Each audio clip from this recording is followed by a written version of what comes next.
The year is 350 AD.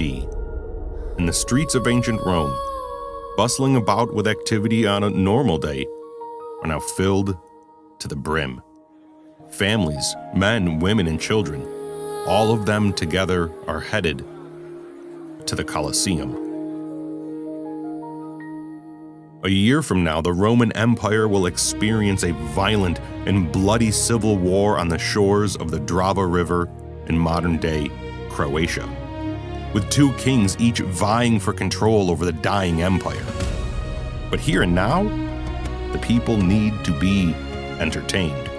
Here and now, they need to see the wealth and power of their mighty empire on full and bloody display.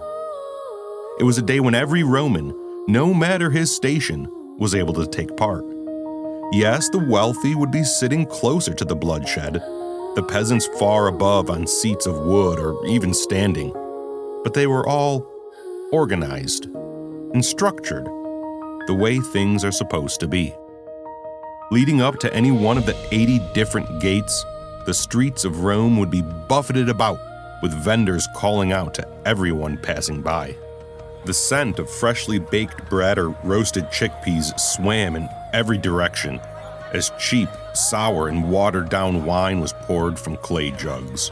Figurines, trinkets, and souvenirs forged without care were sold to appease the children who were too eager for the games to begin.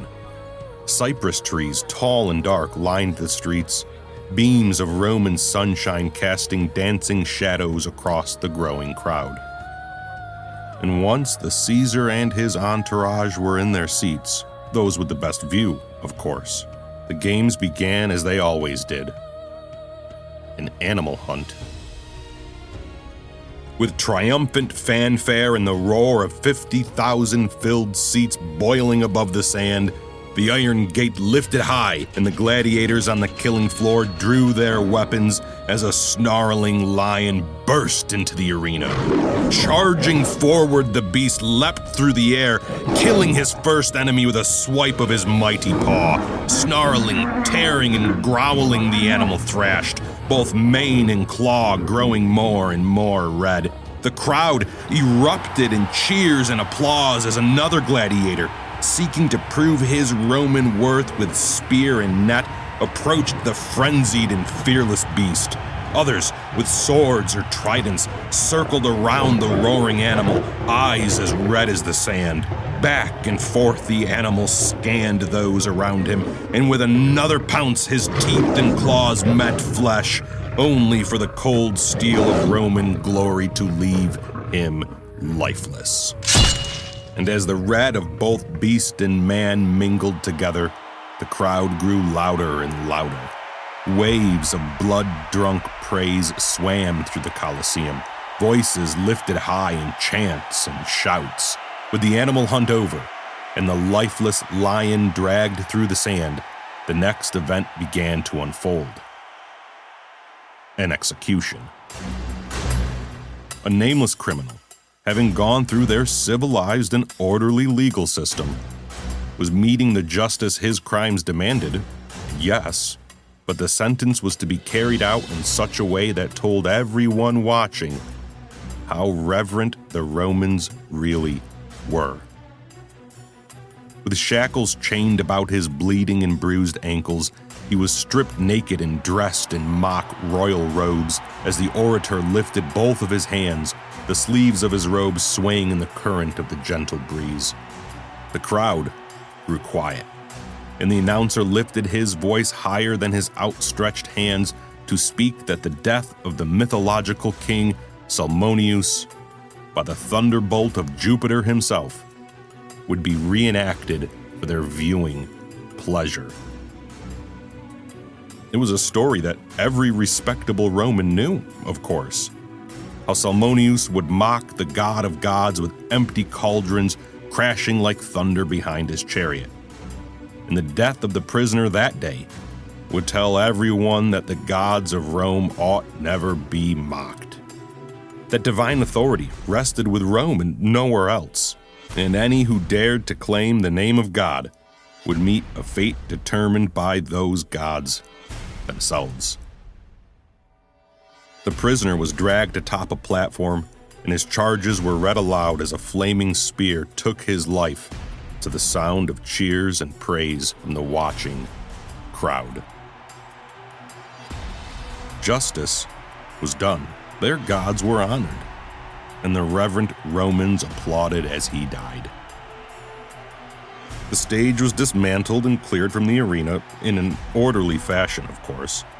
The sand was swept clean of blood and bile, and the crowd hummed with anticipation, because it was time for the main event. The reason why no seat remained empty, and the reason why the cheers of bloodlust from the audience shook the very stone of the Colosseum itself. Gladiatorial combat.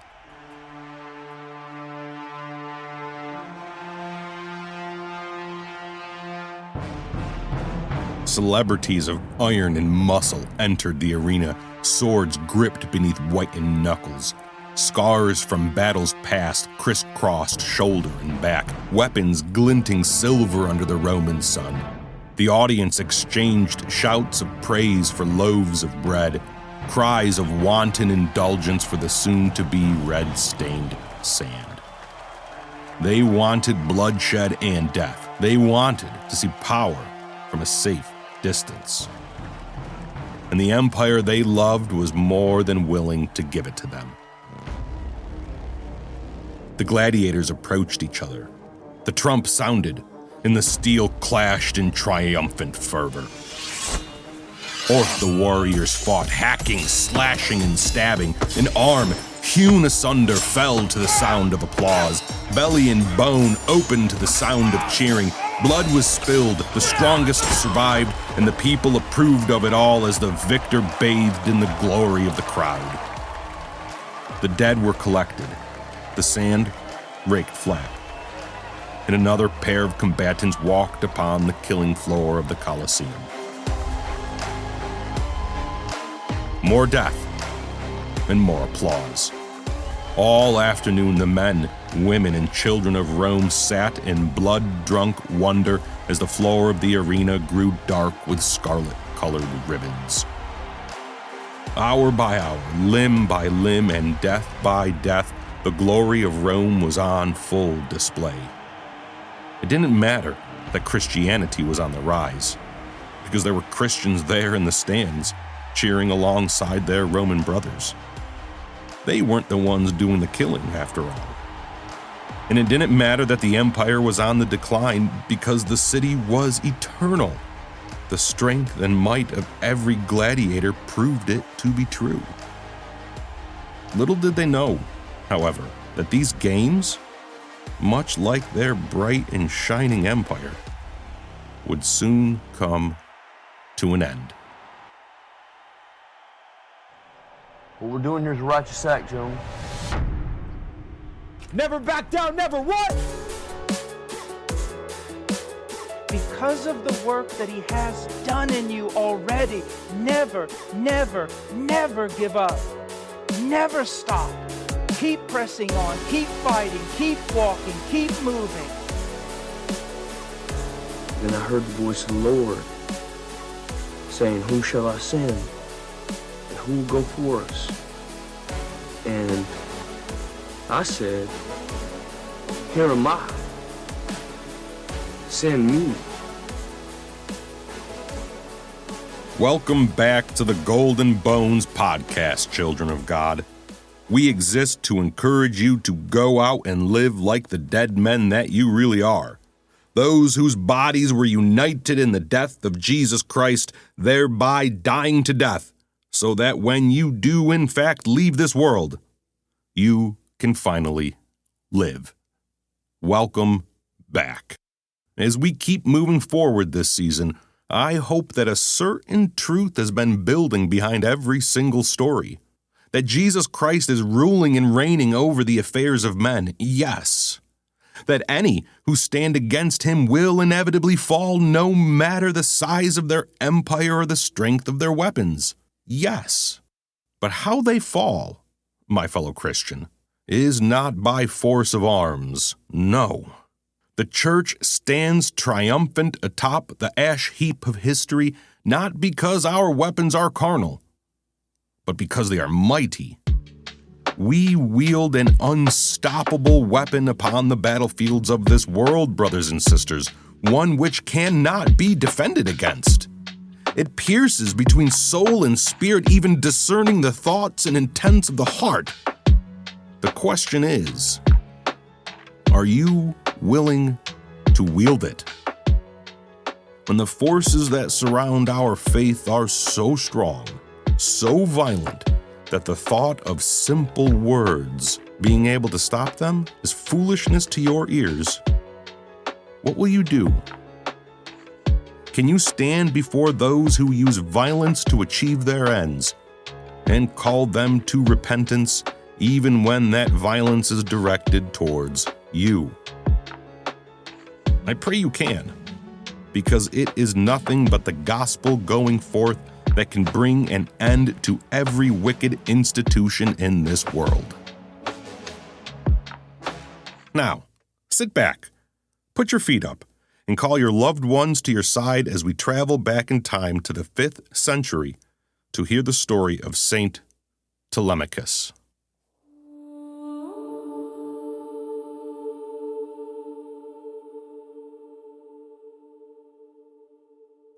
In 400 AD, a sect of Christian monks, known as the ascetics, pulled upon the minds of many.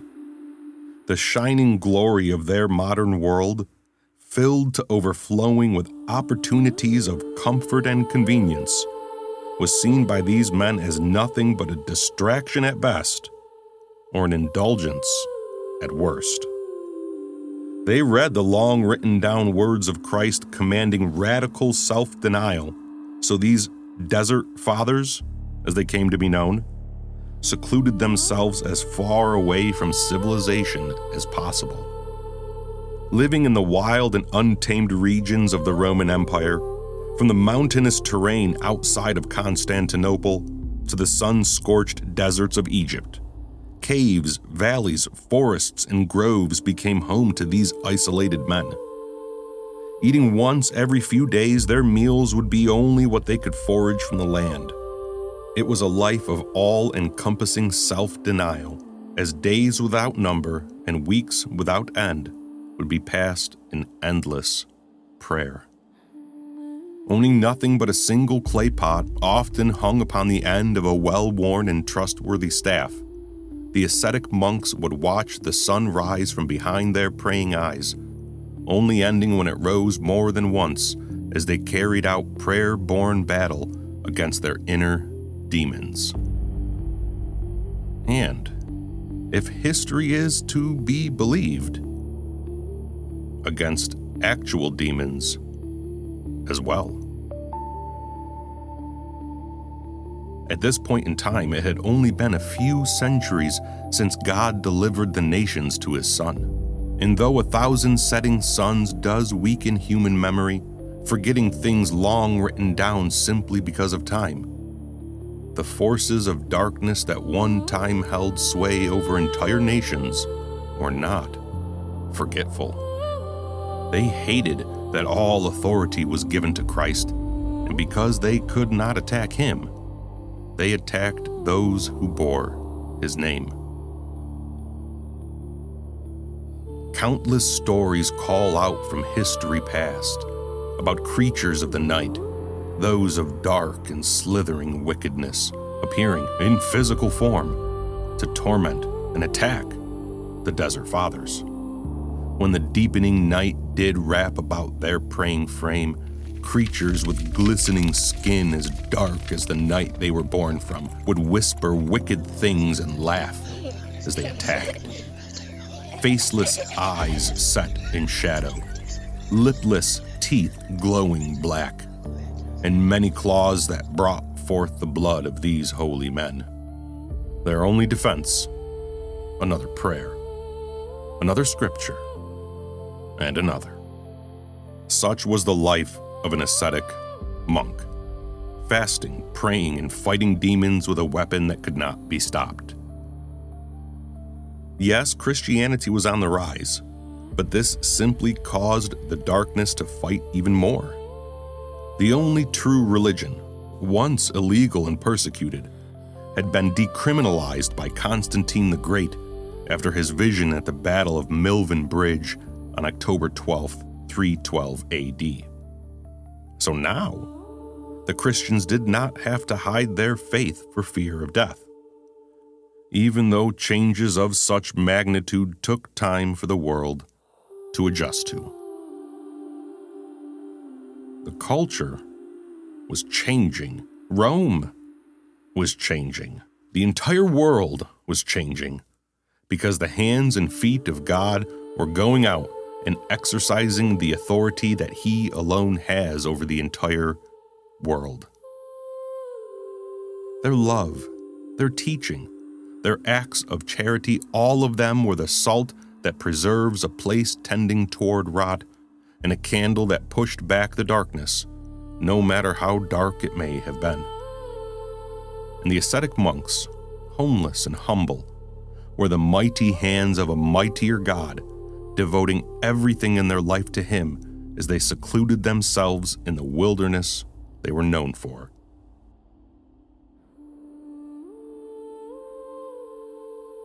The Christians in the city, hearing stories of the holiness of these desert fathers, oftentimes sought them out, braving against any possible danger that traveling through uncivilized lands in the ancient world does bring. Be it highwaymen or beast, they would venture out into those places where only eagles dare, eager for the wisdom they were sure to find. Some men, when providence was on their side, would find the Father there in the wild places, see the wisdom given him from above, and imitate them as they imitated Christ. Abandoning wealth and station, possession and power, the ascetic lifestyle grew, filling the wilderness with holy hands and feet who lived in total dependence upon their God. And such was the life of Saint Telemachus.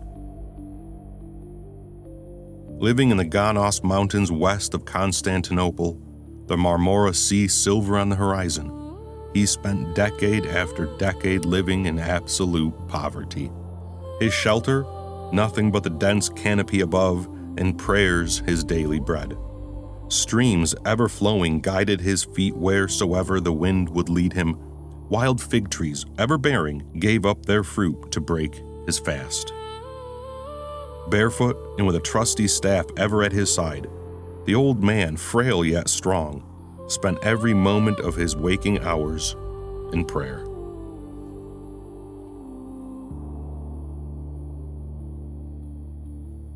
One dusky evening, a pilgrim, following hearsay and rumor about a holy man living in the hills, set foot about the forest as the sun had just begun to dance with the night.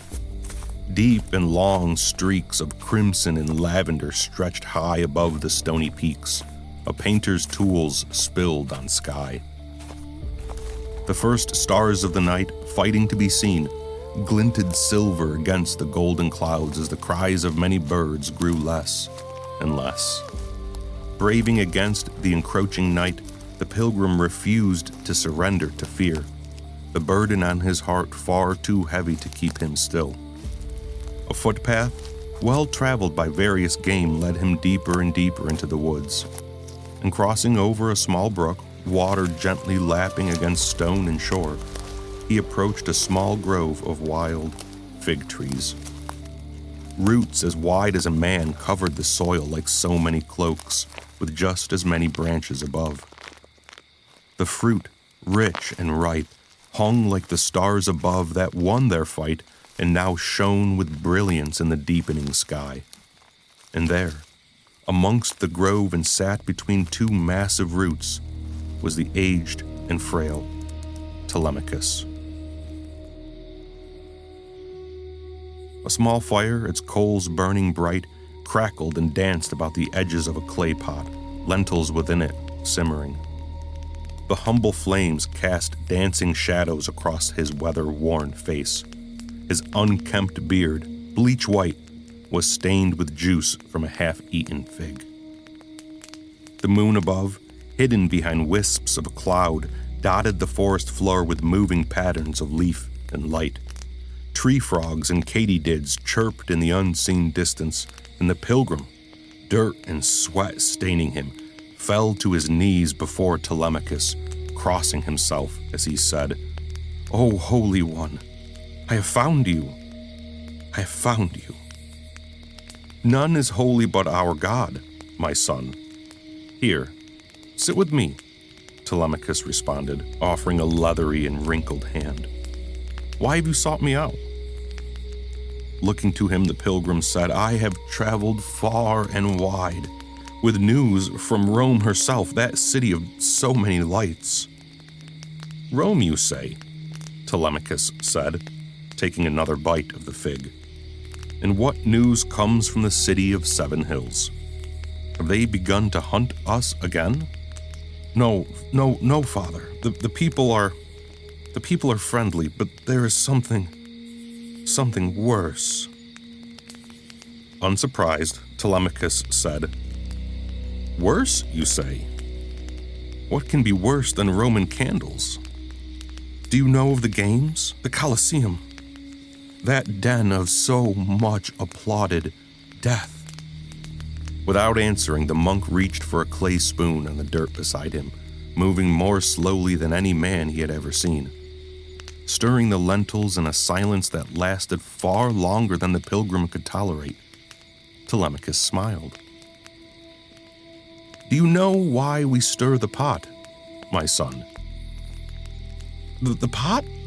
Father, the games, they cheer, they applaud, they praise the blood." "I have heard whispers of these games, yes. Now, do you know why we stir the lentil?" The exhausted pilgrim, biting his tongue and whispering a silent prayer, looked to the old man before him. How old was he? The pilgrim thought. What has his life taught him in all these years that he answers my questions in such a way? What has our God taught him through these long and lonely nights of cold and dark? Composing himself, the pilgrim finally said, "I repent of my impatience, Father. Please forgive me. And please, teach me." Smiling, Telemachus set the spoon down and gripped the hands of his student with a strength that betrayed his appearance. "If the pot is not stirred at the correct moment, my son, the lentil will burn. If it is stirred too soon, they will cook too quickly. And if it is too late, then it is too late," he said, smiling as he continued. "If the moment is correct, but the stirring is too harsh, the lentil will fall to pieces and be good for nothing. Timing and strength, my son, timing and strength." The pilgrim, unfallen tears gripping his eyelids, looked at the man in wonder as he continued to speak. "You say the death is applauded, and the whispers I have heard contest as much. And you are here now before me, braving the dangers of the night because you have had enough. This tells me the timing is right. So now, the only question that remains is the strength needed." Yes, Father. Yes, that's right. What do we do? What can we do? The stadium is filled with no empty seats. They are so many, and we are so few. Do we take up arms to end this sin? "Arms!" Telemachus shouted as he stood to his feet, kicked over the boiling pot, and extinguished the flames. The soft glow of the fire, humble as it was, sprinted to dark as the scent of burning lentils and wet coals wrapped about them. Would we shed the blood of those whom Christ shed his? Never! Chest raising with each breath and eyes narrowed, The humble monk seemed to transform into someone else entirely as the katydids and crickets continued their nighttime song. Through breaths he fought to control, Telemachus knelt before the pilgrim. "My son, you have repented, and now I must as well. My anger, which I so often have fought to subdue, has shown his face, and he is much uglier than I." He said, "I have sinned, my son. Please forgive me." I do, Father. I do, but," the pilgrim said, running out of words as the chirping forest fell silent. The gentle breeze grew suddenly cold, the breath of the Christians hanging in clouds before them. The monk, seeming to grow in age as the pilgrim watched, steeled his eyes and looked into the dark. Picking up his staff, gripping it tightly with both hands, he began to walk ever so slowly toward the tree line as he spoke. "Oh, we weak ones, so eager to sin, you and I. Praise be to God who forgives sinners. But this sin, yours and mine, I am afraid, has given our enemy the opportunity to attack." A brushing step, and then another, whispered out from the black forest, the sound of each footfall carrying the cry of childlike laughter. "An enemy? Father, enemy attack? Father, of what do you speak? There are no Romans here in this deserted place." A snapping branch in the deep beyond brought the pilgrim to his feet. The sound of running feet danced about the black, only to fade away. With this, Telemachus filled his chest and stood tall, the curve in his aged back gone in a moment. The breeze grew stronger, grew colder, moving both branch and beard. Pacing in every direction, white whiskers waving, the towering monk lifted high his staff, knuckles as white as his beard, and shouted into the dark, "In the name of Jesus Christ, Son of David, you hold no power here, dragon, be gone!" And the laughter grew louder and louder, and closer and closer, until, looking back with wide eyes, Telemachus spoke. "The enemy, my son." As if the darkness itself were alive, it began to pulse and grow, breathing shade, swimming through the air in slow, wicked spirals, closing in smaller and smaller upon the Christians. Threads of black crawling, reaching and grasping as the fire's dying coals sputtered forth blinking red flashes that painted the night. It was just then, with ever-present laughter echoing through the trees, that the darkness gathered together, took shape, and stepped in their direction. Surrounding them on every side, the flowing shade gave birth to creatures of night and nightmare. A seething, foaming mass of living dark slithered between them only to dissolve into falling shade. The wind increased, leaves fell like rain, and the dying light of the fire revealed faceless eyes on every side that blinked to black as words from mist-born mouths whispered in wicked union. "Yes. Kill. Kill. Kill. It is evil after all." Father, what manner of..." Immediately he was wrapped about by the crawling black, the sound of claws to skin, causing him to fall. "My son!" Telemachus shouted, catching the falling body. "You asked..." A slash across his back interrupted his words, yet he continued to speak. "You asked what we are to do. Another slash. We will end the games in the same way we will end this attack. Who is your bishop, my son? The pilgrim, his eyes growing heavy, looked up and whispered, Chrysostom. By the wounds of Christ, I will bring you to him. I will bring you home, my son, or I will join you in the heavens. But, Father, the games,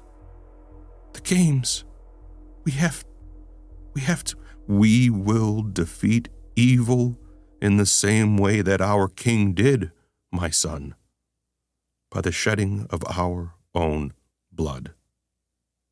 Our weakness is the strength we need, Telemachus said, performing the motion of the cross. The pilgrim, his eyes heavier and heavier, nodded to the holy man as he crossed himself, leaving red at each point.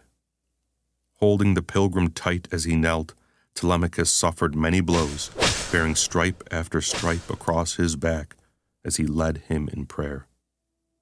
Our Father, who art in heaven, hallowed be thy name. Our Father, who art... As the dying prayer of the pilgrim faded to silence, Telemachus sobbed and groaned as he himself finished the prayer, his many tears landing on the face of the man, washing away the red with every drop. Yet confident he was that the blood of Christ, sinless and acceptable to the Father, could wash him far cleaner. So he continued to pray, an appeal to heaven, surrounded by attacking evil. In each prayer he whispered, each psalm he shouted, pushed the darkness further and further away. Forward until dawn the monk prayed, recited scripture, each hour longer and longer than the one before, until the sun did rise and the morning did break.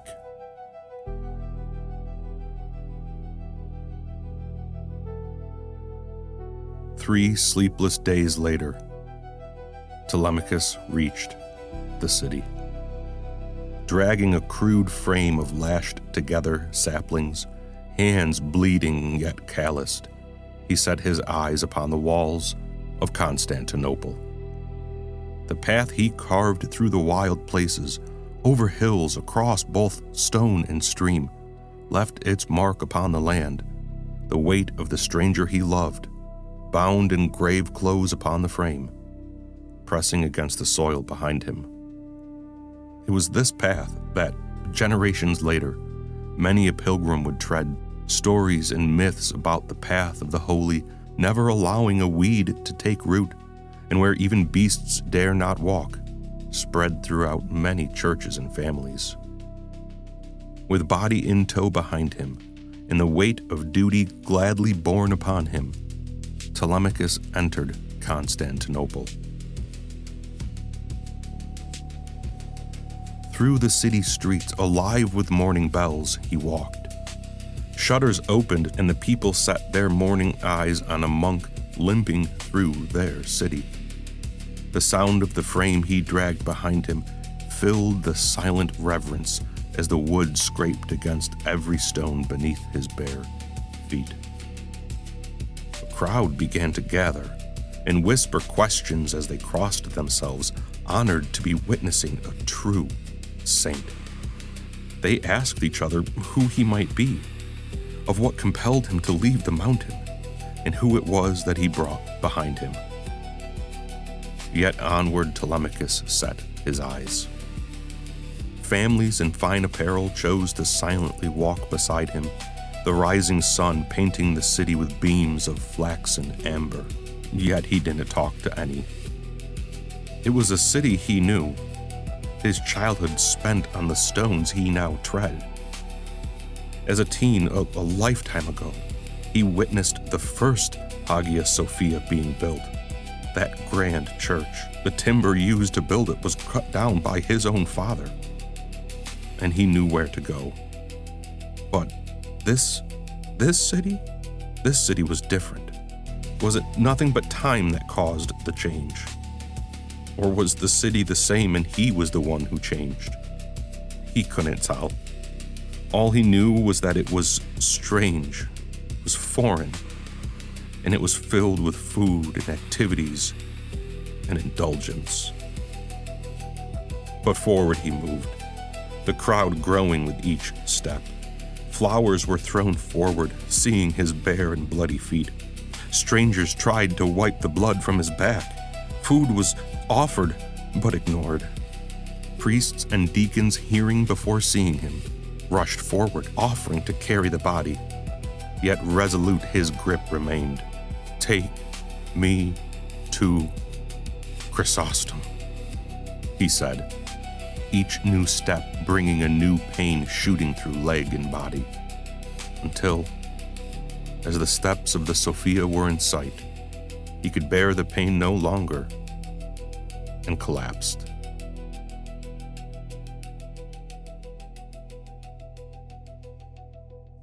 He awoke to the sight of the Bishop of Constantinople standing beside him. How long was he asleep? He couldn't tell. His wounds were cleaned and bandaged. There was no more blood. Frantically sitting up, he asked about the pilgrim, fighting against the linen sheet and struggling to stand. "Father, you must rest," Chrysostom spoke, his words as golden in the halls of an infirmary as they were in a pulpit. "The man, the body, the boy," Telemachus said, compassion falling from his eyes as he looked around with frantic turns. His name was Marcus, the second-born son of a widow. She has him, and he will be buried before the sun does set. I never asked his name. I failed," he said, tears pouring forth. "He sat in my church for years, but you carried him further than I ever did. Yet I live and he does not.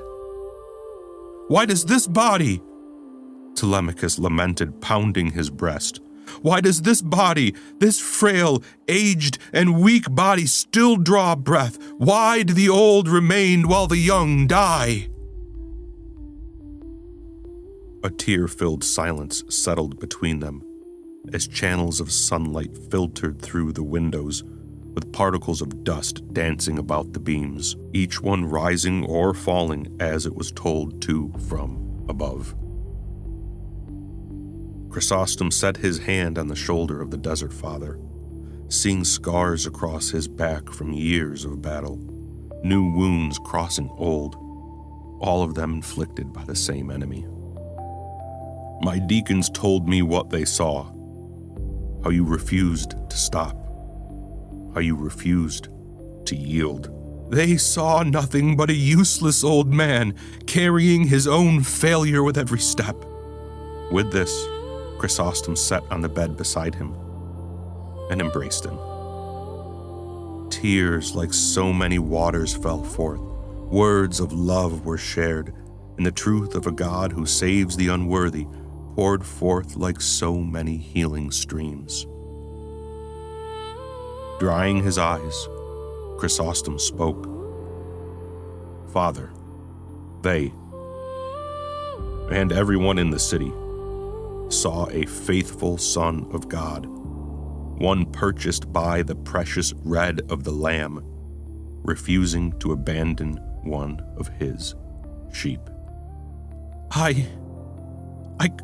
I couldn't protect him. My prayers were weak. I am weak." "Yes, you are, Father. And what does the blessed apostle tell us to boast of?" On and on the men spoke together, Chrysostom applying the healing balm of the gospel to the heart wounds of the old man deep into the evening. They spoke of demons and death, of prayer and fasting, of the city, of the wild, and of Rome. Tell me, Father, why did Marcus seek out your wisdom? The games, with his final breath. We were buffeted about by dragons many, yet he paid it no mind to ensure that we would do something about such a wicked spectacle of applauded death. I must do something.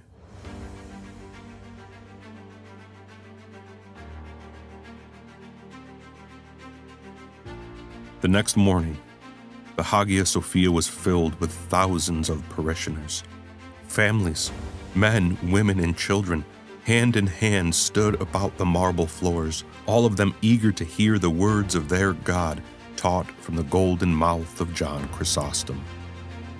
Streams of smoke from the smoldering incense wafted about the high timber ceiling, the sweet and earthy aroma of frankincense and myrrh moving on a hidden breeze. The morning light, virgin and soft, cast pillars of light into the sanctuary, revealing swirls of lazy smoke that carried their prayers to heaven. At the center of the sanctuary, in the middle of the floor, stood the ambo, a raised platform for the preacher. Stone benches along the wall, occupied by the aged, framed the sanctuary. The Eucharist was given, prayers were spoken, and John Chrysostom opened the long written down words of God to an ancient peoples. He spoke with such fervor, such strength, that many claimed it was not the preacher, but passing thunderclouds. Glittering words of glory were spun into a tapestry of beauty, the likes of which the ancient world was wont to applaud. He spoke of the sacrifice of the Son of God, dying at the hands of those who hated him, dying for his enemies and dying to save them. Minute by minute, word by word, the preacher spoke of the righteousness of Jesus Christ given to all who by faith repent of their sins and believe in the gospel of him. Many weeks later, as Telemachus walked towards Rome, the words of Chrysostom filled the spaces between his prayers. When the night grew long, and it seemed as if the sun would never rise, the image of the bishop, fists raised high as he spoke, was ever present behind his eyes. "In the sacrifice of the believer," he said that day, "is a peculiar unworking of the devil, for he loves violence, feeds himself upon it, and should we use that which the devil loves to further the truths of God, we will be left with nothing but vanity. As it is written, for thy sake we are put to death all the day long. We are counted as sheep for the slaughter." And onward Telemachus walked. When quiet laughter rolled in from many hills, his prayers pushed it back, yes, and gave space for his mind to remember even more. He remembered the love in the eyes of John Chrysostom when he said, "God will demand an account from us of the days of our life as to how we have spent each day. What then shall we say? What shall be our defense when we are requested to give our accounts of that day? For your sake the sun rose, and the moon brightened the night, and the intricate pattern of the stars shone forth. Winds blew for your sake, and rivers flowed. For your sake seeds sprouted and plants grew, and the course of nature preserved its own order. Day appeared and night followed, and all of this happened for your sake. But do you, when all creation serves you, satisfy the desire of the devil? You have rented such a home from God, but you have not paid the rent." It was that day, Telemachus thought looking back, in that very sanctuary, that he knew he would be going to Rome. That day, as the congregation stood silent and the preacher wiped the sweat from his brow, his mind was settled. And as he sat upon the stone bench, the marble beneath him cold and comforting, he met the eyes of the preacher, who once more lifted high his voice and thundered out, "From dust to death, from death to life, from glory below to that above, till the sun does rise anew and the clouds do split asunder at the coming of the Son of Man. On, Christian, into the ne'er-ending light of Christ." The doors of the Hagia Sophia shut behind Telemachus. The voice of John Chrysostom, heralding out the truths of God, echoed through timber and stone, and in 403 AD, Telemachus of the East, weak yet strong, left Constantinople, his weary eyes ever settled upon the West.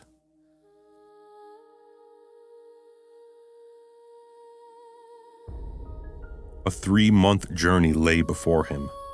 Ever prepared he was to refuse the luxury of donkey or horse. 3 months of cold days and colder nights, as crystals of snow began to fall in lazy patterns across the Via Egnatia, that well-traveled road of old. His beard was mangled and strewn about with sticks and dirt. His fingers, though bent forever in the shape of his staff, never failed to perform the sign of the cross. His cloak weighed him down as it collected the falling snow, causing his back to bend all the more, and the hair upon his head fell out, leaving him bald yet bearded. Fierce winds bit harsh against his face at the dawn of every morning, and laughter upon the hills filled his ear every night. Small farms and those who worked them questioned his coming and going, but he had no answers. Others he met, free from any honor, attacked him. Thieves and highwaymen, seeing a victim of his age, left him beaten and bruised, and seeing he held no coin, brought the bruises to blood. Yet forward he marched, day by day, and prayer by prayer. There were times when creatures did come crawling from the night, yes, but laughter and taunts were all they could achieve. One night, when the steel-colored waves of the Adriatic glinted bright on the horizon and the cold wind carried its salt across many lands, he knelt praying atop a hillside. The dark did come, and one creature, faceless and no taller than a child, sat next to him in unmoving silence, watching him pray until sunrise. Reaching the harbor on the coast of the Adriatic Sea and seeing the busyness of the port, he was almost convinced to turn around. Vendors and sailors, women of ill repute and men willing to pay them, trade and commerce and sin abounded. Yet the dying words of the pilgrim joined together with the living of Chrysostom and compelled him forward. It was at this port that the prayers for direction he had been praying for the past number of months were finally answered. A painting of red on a whitewashed wall depicted 2 crudely drawn gladiators, a date, and a name. Within just a few weeks, the Romans would be celebrating the Calends of January, a day dedicated to the double-faced god Janus at the beginning of every year. With 2 faces, thick beard on both, he was the god of beginnings and endings, and the Romans celebrated him with utmost revelry. A young boy, not yet a teen, stood atop a platform and spoke aloud as he pointed to the painting. Games would be held. Gladiators many would take to the floor as bread would be given and death would be applauded.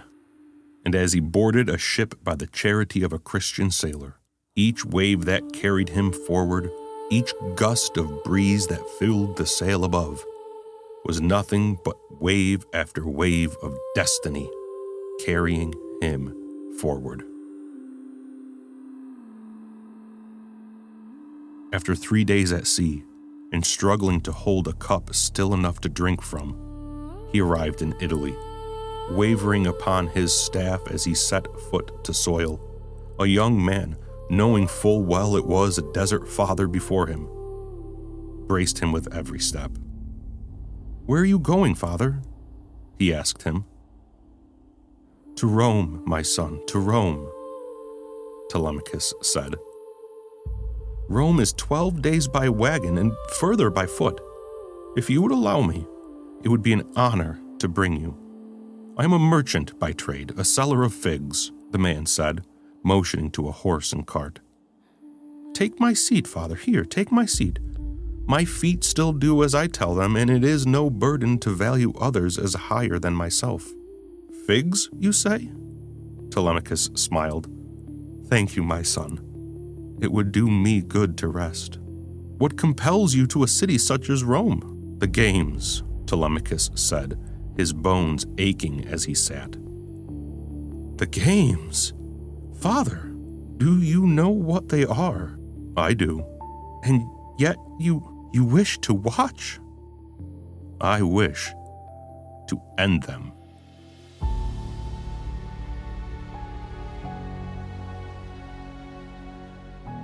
Entering the city, the spectacle of Rome assaulted his senses. Citizens in costumes, faces hidden, were emboldened by the anonymity to act in ways unfit for a Christian to even see. Men dressed as women and women as men boasted and shouted out vulgarities as the crowds churned and boiled in pagan excitement. The roar of the Colosseum drifted above the city, seemingly carried on the clouds themselves, waves of momentary silence broken by thunderous praise and applause. Vendors crowded every street, shouting aloud as wine splashed forward from clay jars. Freshly baked bread was exchanged for coins that clattered against the wooden tables. Clouds of smoke and dust hung between the marble buildings, while banners and flags snapped in a wind too arrogant to stop blowing. The smell of roasting meat mingled with incense from pagan shrines, sweat from laborers, dung from horses, hot iron from blacksmiths, and the sour stench of human refuse baking beneath the Italian sun. Slavers called out prices, beggars stretched empty hands, caged lions paced in restless silence, while children laughed and chased one another through the crowds. "I would rather fight demons in the dead of night than spend more time in this city than my God has ordained," Telemachus thought as he crossed himself. And no sooner did his thought give birth to a prayer did the ever-present ocean of sound from the Colosseum fall silent. A fell voice, hidden by the distance, was speaking to the crowd. Who is speaking?" Telemachus asked the stranger who walked beside him. "It is the orator. He is announcing the next event." "Next event?" Telemachus said. "There are many?" "The games, they last all day, father," the man said, stopping the cart. "By now the hunt and the execution has ended." "And next?" "Gladiators, father. Gladiators." With this, Telemachus knew what he must do. Leaving both wagon and charity behind, the old man, with ragged clothes hanging from his frail frame, bald head and whiskers of white, walked toward the Colosseum. Onlookers laughed and pointed, his appearance a joke to the lavish indulgence of the festival. Children tugged at his cloak, begging for something free, yet ignoring all of them and joining the stream of spectators. The desert father entered the arena, stood amongst the people, and was compelled by the mob to take a seat. And there he sat, a burning rage boiling deep in his chest, a fire shut up in his bones, growing hotter with every shout of praise from the blood-hungry masses. Before him on the sand, 2 gladiators circled. Steel rang against steel as one, suffering a tremendous blow to the shoulder, fell in a flash of scarlet. Helpless he lay in the shadow of his enemy, who stood towering over him. And turning to look to the audience, 50,000 voices urged him to end it. "Kill! Kill! Kill!" they shouted and stomped, shaking the earth itself. The man next to Telemachus lifted his son to his shoulders for a better point of view, the young boy clapping in time with the chanting mob. And raising high his weapon, silver sunlight spilled from the blade. The wounded gladiator on the ground raised a red, slicked hand, touched his brow, his breast, one shoulder, but before he could reach the other, the death stroke fell, and the crowd erupted in applause. Seeing the sign of the cross from a brother he never knew, Telemachus stood to his feet, beard whipping in the wind. He clenched his fists and steeled his eyes for battle as the roar of the crowd wrapped about him, almost hiding the sound of childlike laughter that swam through it all.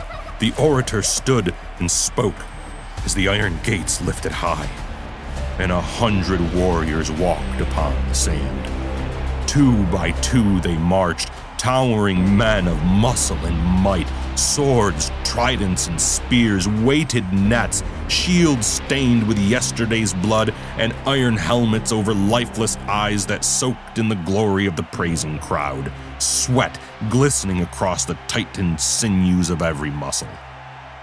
And with the blare of many trumpets, the gladiators turned away from their worshippers and engaged.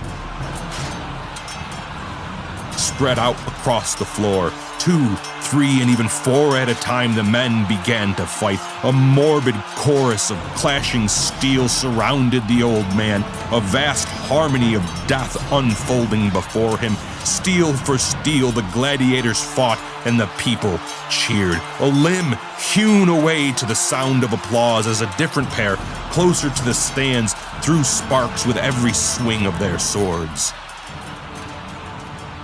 And Telemachus, the ascetic monk from the east, frail and fearless, crossed himself as he sprinted toward the floor. He knew he needed to act.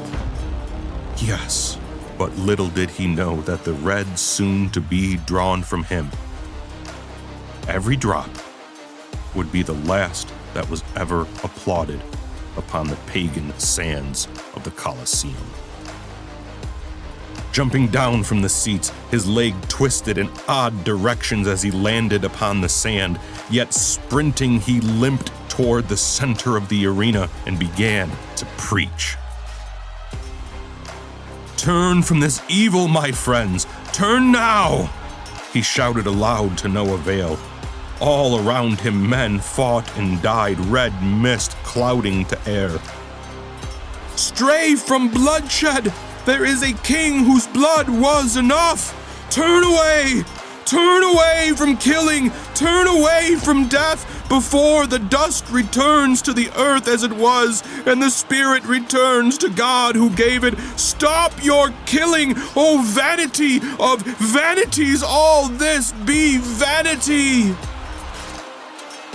The crowd heard him, but the gladiators continued. It wasn't until he ran between 2 of the gladiators, lifted his hands high, and spoke with tremorous thunder, "Do not avenge God's mercy in turning away the swords of your enemies by murdering each other." Taken by surprise, the gladiators stopped. At once, the crowd erupted. "Sedition! Sedition! Down with him!" the spectators jeered. "This is no place for preaching. The old customs of Rome must be observed. On, gladiators, on!" Yet still, Telemachus refused to compromise, standing firm between the gladiators, his torn clothes hanging about his worn body. He lifted his wrinkled and bent hands once more as he spoke. "People of Rome! The God of heaven and earth has called us to life, not to death, to love our enemies, to have no part with deeds of wickedness, but rather to expose them. And this cherished barbarity, this death that you cheer, it does nothing but earn a fire from heaven that will consume your city." The crowd groaned in disgust as they left their seats, stones in hand.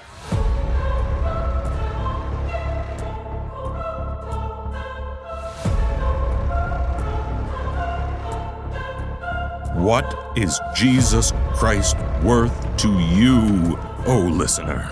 Will you speak the truth of who he is, of who we are, and what he alone has done about the differences, trusting that he will use every single one of your words?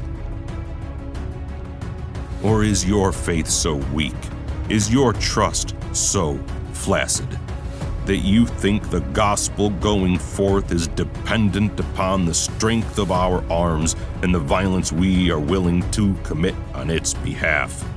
Hypocrites and fools you are who think that God's will depends on you or your people or your strength. When your culture loves and praises and worships at the impotent altar of human strength, what will you do? Will you follow after the vain words of so many hollow and beat upon chests? Will the cowardice that hides behind your heart prompt you ever forward in using human means for spiritual gains? I pray not, my friends, for it is nothing but the gospel of Jesus Christ going forth into every area of human society that every wicked institution will come to its permanent conclusion, never again rising from the cinder and ash of forgotten memories.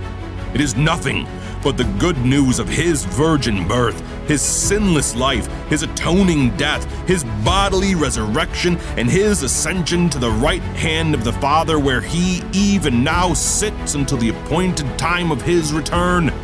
It is nothing but the gospel going forward into every institution, government, business, and people that will cause all of them to be reborn or crumble. No matter the amount of violence they gladly carry out, violence will never end them. No matter their strength or the might and glory of their weapons, there is one weapon the likes of which nothing in this world can ever oppose. For we do not wrestle and fight. We do not wage unending warfare against flesh and blood, no. But it is against the cosmic powers of an ever-present darkness that we swing wide the double-edged sword of the Spirit, knowing full well that any power, that any principality that dares to stand against it shall meet the same fate as so many Roman games. It is the red, and it is the raging river of many martyrs carrying the gospel upon its white-capped waves that changes the course of human history, building or breaking nation or family. Will you, O listener, gladly stand amongst so many waves? Will you never back down, even in the face of death, knowing that your death will be used by God for the undoing of wicked works and the advancement of the gospel? For there is no empire or army. There is no tribe, tongue, or nation that can do anything to stop the proclamation of the gospel from causing all of them to be born anew, or to crumble under the weight of him who holds the stars.